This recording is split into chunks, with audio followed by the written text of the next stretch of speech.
Hey friends, if pressing the escape key keeps opening the start menu in Windows, then please watch this video. I will guide you through the resolutions.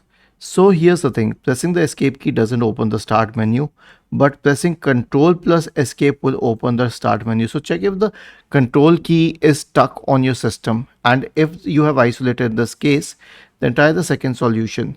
Right click on the start button, select settings from the menu. Go to the accessibility tab on the list on the left hand side. In the right pane, select keyboard and make sure that all these three switches are off. For sticky keys, filter keys and toggle keys, all of these three should be off. And the last option is to update the keyboard driver. So search for device manager in the Windows search bar and open device manager.